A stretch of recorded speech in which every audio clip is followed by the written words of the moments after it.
নমস্কার। আপনি দেখছেন রাশিজগৎ ইউটিউব চ্যানেল। এই চ্যানেলে আমরা জ্যোতিষশাস্ত্রকে ভয় নয়, জ্ঞান আর বাস্তব জীবনের নির্দেশনা হিসেবে তুলে ধরি। আজকের ভিডিওতে আমরা আলোচনা করব এমন এক তথ্য যেটা অনেকেই অনুভব করেন, কিন্তু খুব কম মানুষ বুঝতে পারেন। ভিডিওটি শেষ পর্যন্ত দেখুন, কারণ শেষের কথাটাই হয়তো আপনার ভাবনাকে বদলে দেবে। আপনি কি মকর রাশি? আপনি কি লক্ষ্য করেছেন আপনি জীবনে অন্যদের তুলনায় বেশি পরিশ্রম করেন, বেশি দায়িত্ব নেন, তবুও সাফল্য যেন একটু দেরিতে আসে? একই বয়সে অনেক মানুষ যখন এগিয়ে যায়, তখন আপনি এখনও সংগ্রাম করছেন। এই প্রশ্নটা কি মাঝে মধ্যে আপনার মনে আসে না? আজকের এই ভিডিওতে আমি আপনাকে বলবো, এটা কোনো দুর্ভাগ্য নয়, এটা কোনো অভিশাপ নয়। এর পেছনে লুকিয়ে আছে এক গভীর জ্যোতিষী তথ্য, যে সত্য মকর রাশির জীবনকে ধীরে ধীরে কিন্তু খুব শক্তভাবে গড়ে তোলে। শনি কেন মকর রাশির অধিপতি? জ্যোতিষশাস্ত্রে প্রতিটি রাশির একজন করে গ্রহের অধিপতি থাকে। মকর রাশির অধিপতি হলেন শনি। শনি নামটা শুনলেই অনেকের মনে ভয় চলে আসে, কারণ আমরা ছোটবেলা থেকে শুনে এসেছি শনি মানেই কষ্ট, শনি মানেই বাধা, শনি মানে দেরি। কিন্তু আসল সত্যটা কি জানেন? শনি কোনো শাস্তি দেওয়ার গ্রহ নয়। শনি হল শৃঙ্খলা, দায়িত্ববোধ আর দীর্ঘমেয়াদী সাফল্যের গ্রহ। এই কারণেই শনি মকর রাশির জীবনে হঠাৎ করে কিছু দেয় না। সে আগে মানুষটাকে গড়ে তোলে, তারপর ফল দেয়। শনি মানেই দেরি কেন? শনি শর্টকাট পছন্দ করে না। সে বিশ্বাস করে না হঠাৎ সাফল্য। শনি চায় ধৈর্য, নিয়ম, নিজের দায়িত্ব নিজে নেওয়ার ক্ষমতা। এই কারণে মকর রাশির মানুষ খুব ছোটবেলা থেকেই একটু বেশি পরিণত হয়। যে বয়সে অন্যেরা খেলাধুলো করে, সে বয়সে মকর রাশির মানুষেরা দায়িত্ব নিতে শেখে। এই দেরিটা আসলে দুর্বলতা নয়, এই দেরিটা ভবিষ্যতের শক্ত ভিত। কেন আর্লি সাকসেস নয়, লেট স্টেবিলিটি? অনেক মানুষ জীবনে খুব তাড়াতাড়ি সাফল্য পায়, কিন্তু সেই সাফল্য ধরে রাখতে পারে না। মকর রাশির জীবনে ঠিক উল্টো।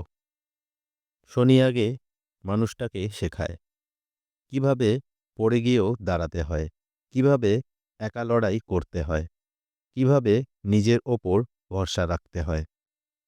এই প্রক্রিয়াটি ধীর, কিন্তু একবার তৈরি হলে ভাঙে না। এই জন্যই দেখা যায় মকর রাশির মানুষেরা ৩০ থেকে ৩৫ বছরের পর ধীরে ধীরে স্থির হতে শুরু করে। আবার ৪০-এর পরে জীবনে আসে সম্মান, স্থায়িত্ব আর আত্মবিশ্বাস। বাস্তব জীবনের উদাহরণ ধরা যাক, দুজন মানুষ একই সময়ে একই জায়গায় কাজ শুরু করল। একজন খুব দ্রুত নাম করল, পদোন্নতি পেল, টাকা পেল। আর অন্যজন মকর রাশির মানুষ চুপচাপ কাজ করে গেল।